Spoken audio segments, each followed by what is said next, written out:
tipo de diseños de investigación. En el área de la metodología, ya sean los informes de las investigaciones, tesinas, tesis o artículos de investigación, en la parte de metodología se debe definir el tipo de diseño de investigación que se está usando, según el propósito de estudio, según el número de mediciones o el número de variables, o según la cronología de las observaciones. Cada uno de estos diseños son excluyentes, es decir, puede ser uno o puede ser el otro. ¿Ok? Por ejemplo, según el propósito de estudio, estas pueden ser de tipo diseño experimental o podría ser de un diseño no experimental u observacional. En el caso de experimental, su mismo nombre lo dice, ¿no? El investigador va a conseguir controlar la variable experimental, o sea, va a poder manipular, comienza a construir la realidad o la situación. En este caso, en el campo de la experimentación es tal vez la que nos va a ofrecer mayores posibilidades de investigación. ¿Por qué? Porque se tiene control de las variables. En el caso del diseño no experimental, o su mismo nombre lo dice, observacional, porque en este caso el investigador analiza la realidad y observa la situación. Es decir, él va a observar, va a describir, va a analizar sobre las variables, puede ser sobre personas o grupos, pero sin intervenir. Es decir, no participa. A diferencia del experimental, en el cual el investigador, él está participando, interviene, ¿no?, en cada una de las variables. En este caso no participa. En este caso, diríamos que puede tener menores complicaciones, claro, porque no estamos manejando, manipulando las variables. Pero la desventaja es que no nutre tanto, no contribuye tanto como lo hace en el caso de los experimentales. En este caso el observador se dedica, ya como dijimos, no observa, describe, analiza, se va a dedicar a relatar los acontecimientos que va a ocurrir en su población o en la muestra definida. Si definimos según el número de mediciones, estas pueden ser transversales o longitudinales. Transversales si solo conseguimos tener una sola medida. Y una sola medida porque escapa muchas veces de la situación, como por ejemplo en el caso de los censos, ¿no? No podemos censar varias veces, es una sola medida. Entonces, en este tipo de diseño, los individuos son observados por una única vez, solamente una vez. Y estas, porque en el caso experimental implica por lo menos dos mediciones. Entonces, en el transversal, digamos que está asociado con el no experimental u observacional. En este caso se usa para analizar los datos obtenidos en grupos, ¿no?, de las encuestas, en este caso, o censos.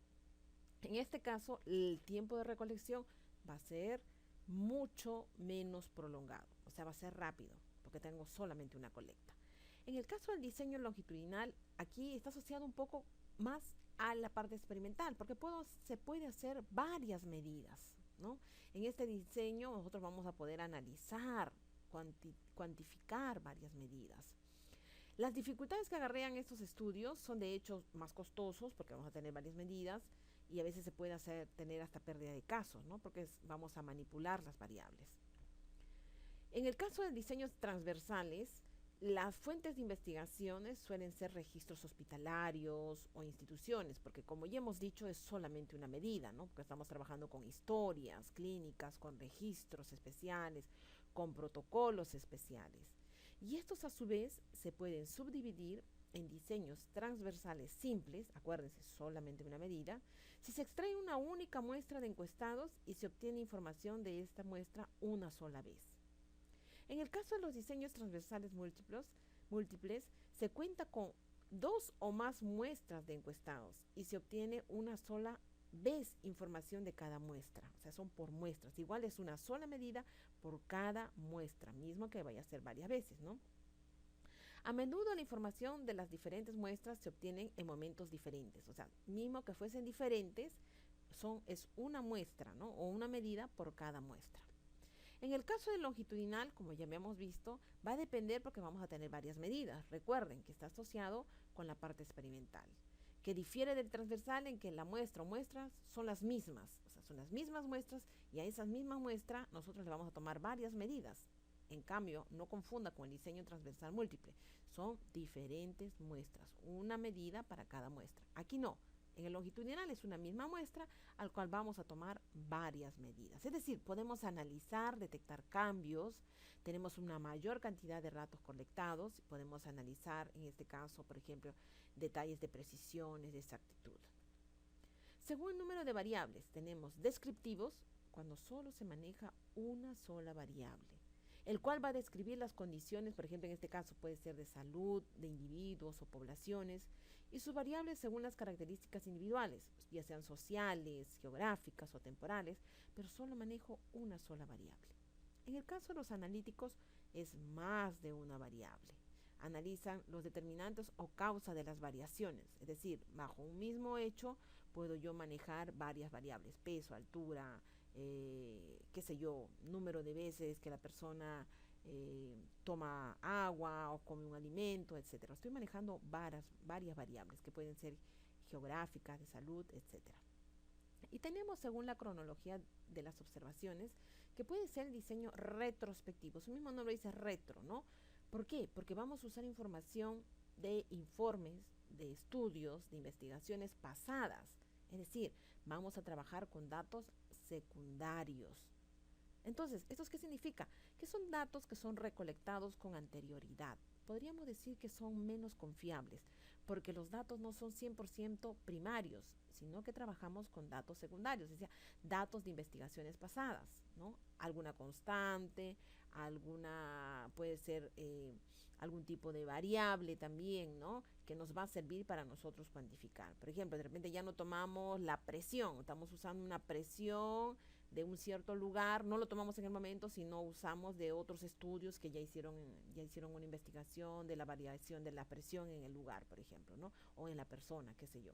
Entonces son datos que se basan en estudios pasados.